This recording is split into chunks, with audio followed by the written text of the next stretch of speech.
تذكر يوما كنت تعانق دمعة الفكر تناجي الله في صبر وترجو رحمة تسري. The question is that when the husband and wife they meet and they have a sexual relation, before, if they have it once, then do they need to make ghusl before approaching each other again at the same time? Then no, they can just make tayammum or something like that and approach once again. On one ghusl would suffice for both. No.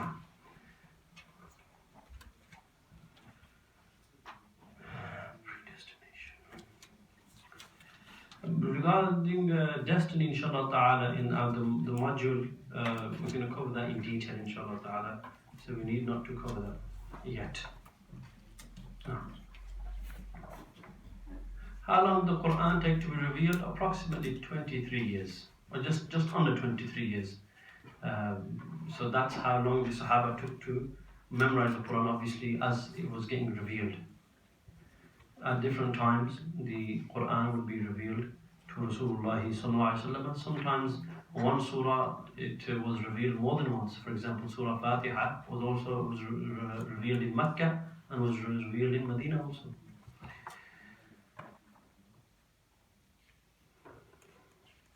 Is there a female ihtilaam when ghusl would be required? No, there's not, and for ghusl to be required.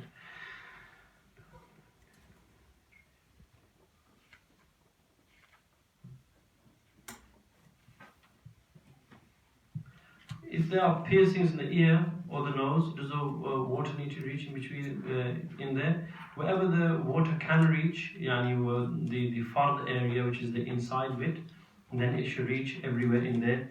And as long as that the earrings or studs or whatever, they should be removed before making ghusl.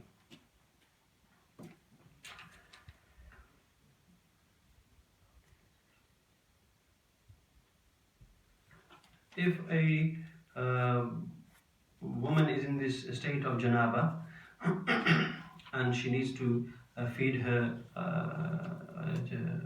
child, and she is permitted to do that first, then make ghusl. But before she does that, she should make wudu. Now,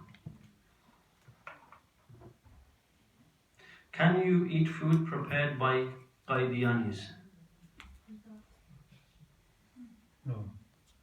The answer is no. No food from Qadianis whatsoever.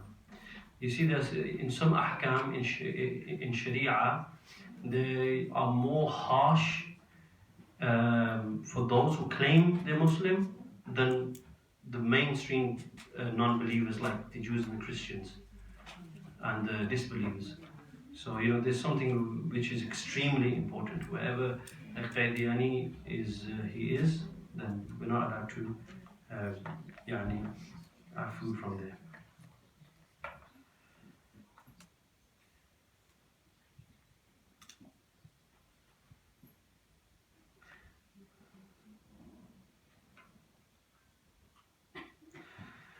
If you're praying in Jamaat and in the Saf there is a gap, can you move? Yes, it's necessary to move and fill the gap. But you should not move extremely quickly or make yourself look like you're actually walking. No, the person who's looking at you moving should be able to tell that, okay, he's in salah, but he's just moving. But if you move in such a way that the person thinks that you're not in salah and like you're walking, then the salah is void.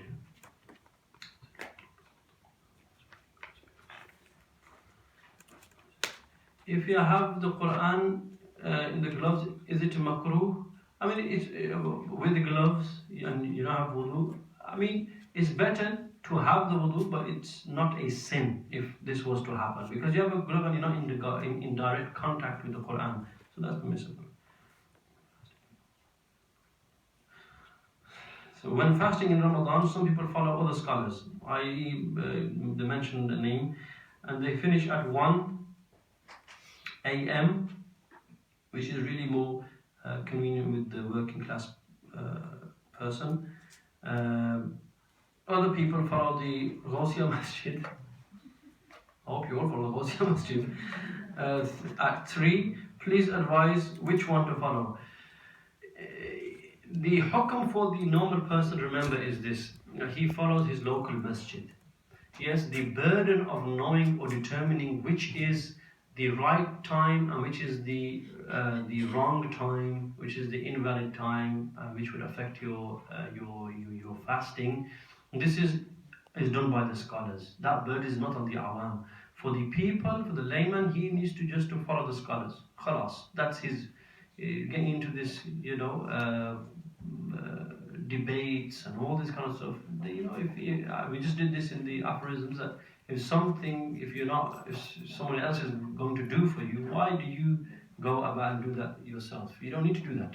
Yes, that's not your duty, that's God's duty. So you can follow who you like, but I will say one thing, is that if you are in one community, like in a community you have a masjid or you have a couple and they all are following one time, it's always best to follow your local masjid.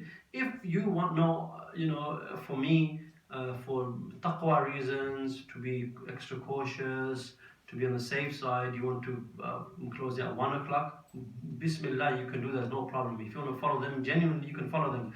But we shouldn't create mischief and say, look, yours is not accepted because we do it at 1, hence yours. No, that's, on both sides, there should be, the middle way, Ihtilaam. Is Milaad Biddah, what are the recommended things to do in a good Mawlid gathering?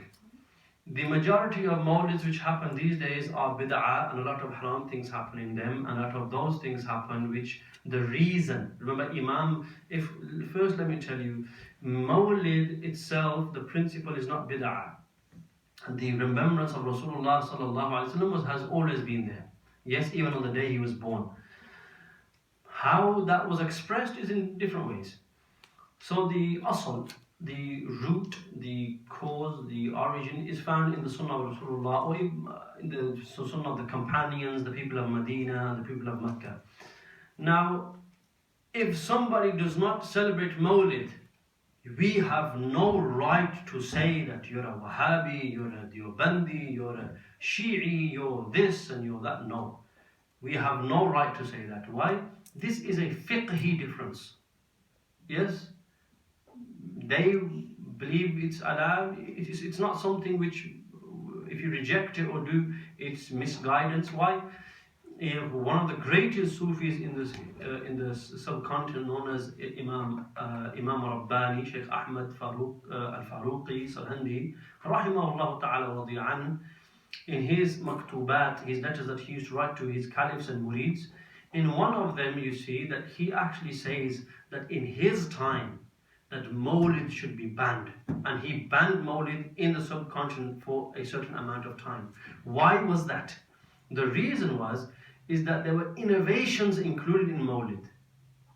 There were innovations, things which are haram, there was israf, there was wasting money, overspending in Mawlid. You have Mawlids which are 80,000. I've seen Mawlids, especially in Birmingham. I mean, Peterborough, I don't think you'll have that in Peterborough, because really Peterborough from the rest of the UK is about 20 years behind. But if you see in Birmingham, we've seen Mawlids which were £40,000 and £50,000. Subhanallah, £40,000-50,000. If you can do a Mawlid, you got brothers in Palestine, in Kashmir, in all Africa, all these brothers in Islam and even non-Muslims who are dying hungry, and you spend 50,000 in a Mawlid.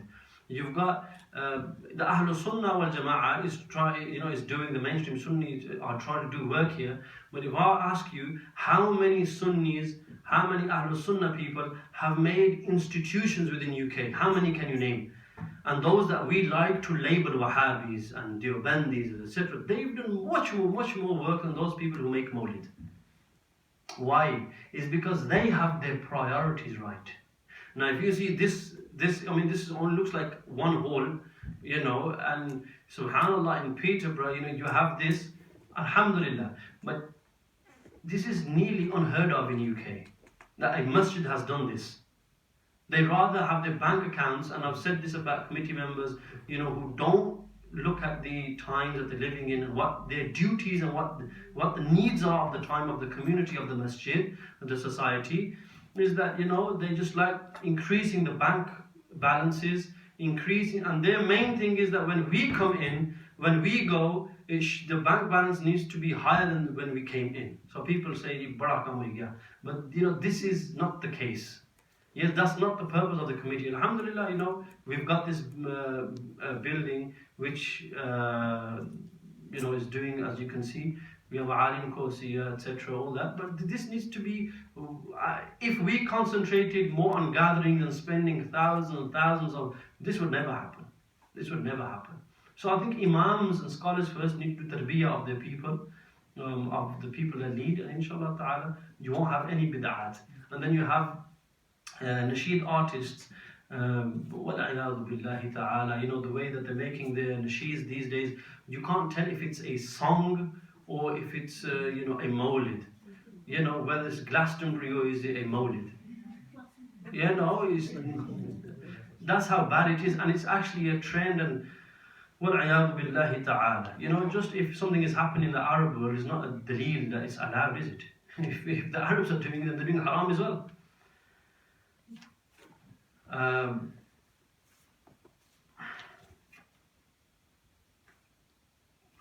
What's the Ahle-Sunnah position on Sayyidina Amir Muawiyah radiallahu ta'ala anhu? This is a very important question.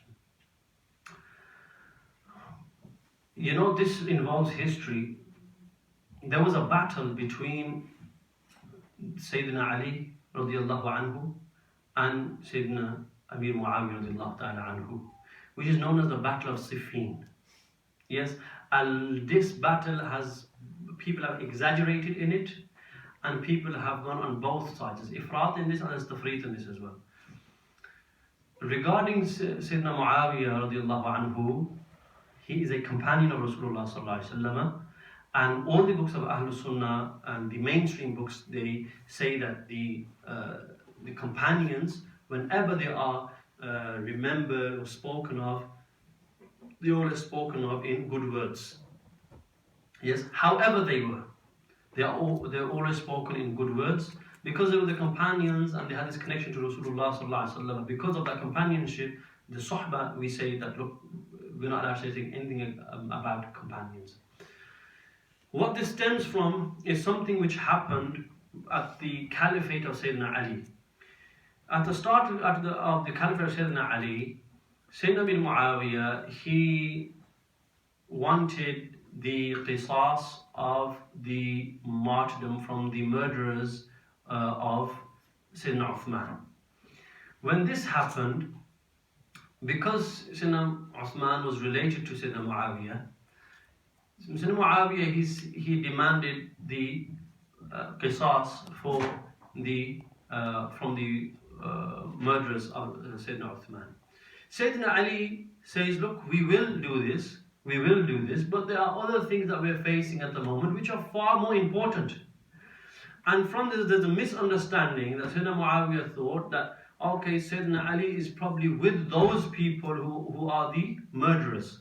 But this wasn't the case.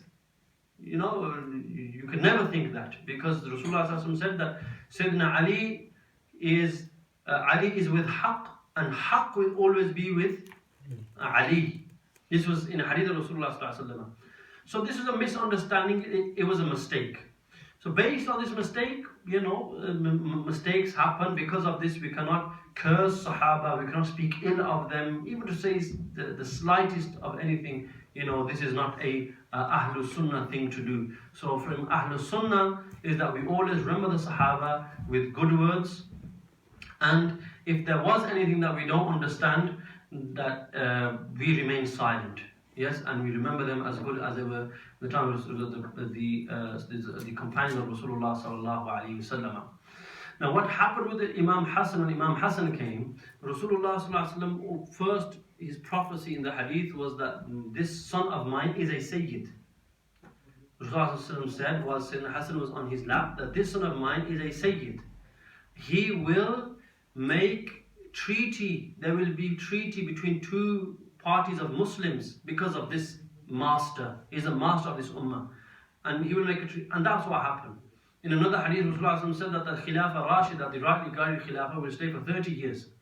And this 30 years ended with Imam Hassan. After Sayyidina Ali passed away, it was 29 and a half years. 6 more months of the Khilafah of Imam Hassan, this 30 years was completed. After this, and when was this completed? It was the day that Sayyidina Muawiyah and Sayyidina Imam Hassan, they reconciled, and there was a treaty between them, which is known as the Sulh. Yes? It's known as Sulh. So there's a treaty. Yes, that treaty had conditions. Now some people say those conditions weren't met. Yes, a lot of whatever happened in history, it's in the books. But again, I emphasize the fact is that because he's a companion, Sayyidina Muawiyah anhu, you always speak of companions with good. If they had ihtilaaf, they had ihtilaaf. For example, if Sayyidina Musa alayhi salam, when he pulled the beard of Sayyidina Harun, if one from the ummati, from a follower, a companion of Sayyidina Musa was to do this to Sayyidina Harun, they were both prophets, right? So, but if a ummati was to do this, he would be deemed a kafir for insulting a Nabi. But if a Nabi does it to a Nabi, they're because of this, they are Nabis, right? So likewise, if this happened between the Sahaba, they are ihtilaaf, yes, but number one, this does not any way is it any importance to us today? Yes. Number two, it's dangerous waters, because to say anything bad about any companion is misguidance. So we pray Allah Ta'ala keeps us on the path of Ahle-Sunnah-Wal-Jammat. فعاش القلب إخلاصا وصرت تحوم كالطير تحلق في ثقافات وتنهل من